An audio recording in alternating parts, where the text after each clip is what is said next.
I know, because the planning is an issue, I suppose, for, the 12-month delay. Do you remember was it in Malahide that there was, in 2021, that there was a pilot that chargers were going to be connected to lampposts? I'm just wondering, how did that go, or how would that be a solution to have a smaller scale places like charge points like that in the interim while waiting for the longer big projects, I suppose? No, it is a solution, but probably from an electrical point of view, the infrastructure that's currently as in the lampposts, it's a different type of electrical systems from earthing and some safety concerns. So realistically, the way around that for safety aspects is it has to be a new installation. So we can't really utilise the current type of wiring that's in the lamppost infrastructure that we have nationally. Okay. And are they just gone now, those pilot projects? Are they still going? Are they? I'm not really too sure. I think there's one or two. I know there was a few on Sandyford Industrial Estate. It's a great concept. It's a great solution. A great concept, yeah. It's just the practicalities of it didn't really kick off here due to NSAI and some of the regulations and safety standards. And could we do anything as a committee, I suppose, around that? Do you know, if it is a good idea and if it's a simpler idea, rather than waiting for big long planning projects? Well, it still has implications from an infrastructure and civils installation, so you still have to. There's still cost implications for that too. So it needs to be looked at, and I'm sure our members probably look at it. One of the things about lamppost supply is that most of it is unmetered, and whereas if it was a metered supply, it could be facilitated. And virtual metering is not a thing in Ireland, whereas it is possible abroad. Okay. So it would be a case of getting our heads around that, really. Yeah, but it's an option, I suppose, because it's, because I know they do it. It is an option, but the consideration, it needs to be looked at from a safety point of view and from the standards. No, that's great, thank you. And I just wanted to ask as well, I suppose in East Derry and Ollie, that, like I know we'll say in Sligo that we have, like in Lidl, I know that you have your own points there in Lidl, which is fantastic, and I know that there is the move to see, faster charging.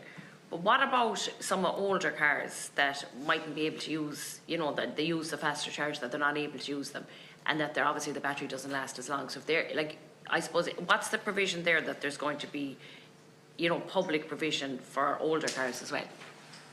Take that one. Most of the chargers that were installed from 2010 had the capability to charge the older cars, excuse me, and also the newer cars.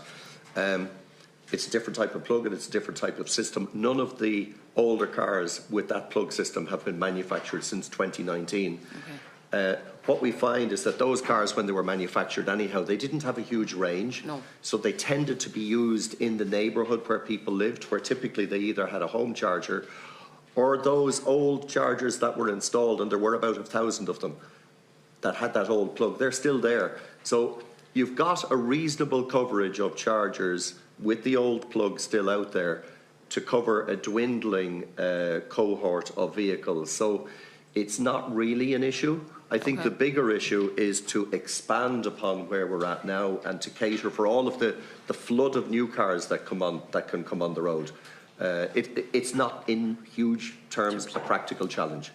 Okay, because I suppose there is still there is still a lot of people that can't afford to buy EVs, and that, so there is still use of older cars there, and I'm just thinking of friends of mine who say within our area, because it is a rural area, that they're constricted from going on long journeys because they're worried all the time.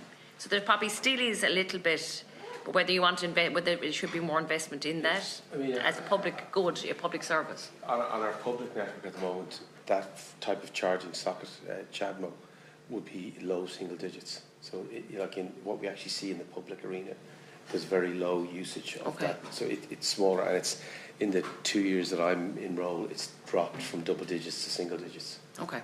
But I think in answer to your question, I think a lot of those folks will charge at home, so a home charger is critical for them. And the range will be shorter, but the vehicles are still viable because a lot of journeys that people make are actually short. Short journeys, isn't it? And can I ask you about the battery storage? Like, I think that's a great idea as well. And is there any way they could go underground?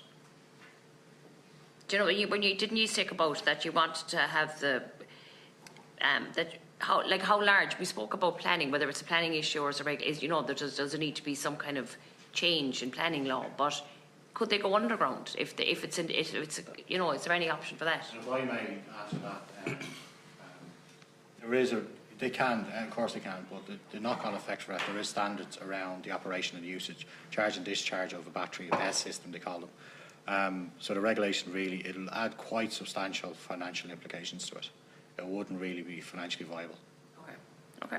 But they, as Jerry mentioned, like you can get a 1 megawatt fits in a container, which is quite a substantial electrical loading.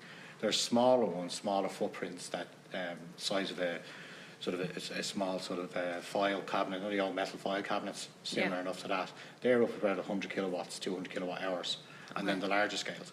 But they're like a Lego system. You can put them all together and keep adding and changing around. No, that's great. And I just wanted to ask about the tax saver scheme as well.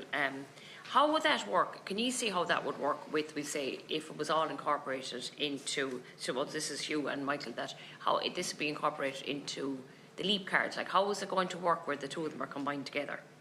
Can you see how, like, I know there's problems around it, but how could you see it? Well, we would see it that to be a digital platform where you would put the money and you would log into your account, and then you would be able to decide whether you used some of the money to top up your LEAP card or some of the money to top up your Enterprise Car Club or your Leaper bike account. So you would have your own login and then decide what whitelisted sustainable transport services you want to spend that money on. And definitely the move to include PAYE workers would be something I think us as a committee could probably talk further about as well. You know, that and just about the VAT rate reduction, is there any analysis of how this is going to, like, how, I suppose, how viable this is, or is it going to be is it going to be passed over to the user, or is it going to be, you know, what's the justification for reducing the VAT rate on it? For the bike share? Hire. Yeah, the justification is, so straight answer is it's unlikely to be passed over to the user, but it will prevent price increases that would otherwise be necessary to cover the increase in cost of doing business. So that's the plan for it, is to offset price increases that would be coming. Okay, that's great. Thank you. If we got a VAT reduction for the EV sector, it would be passed on to the consumer.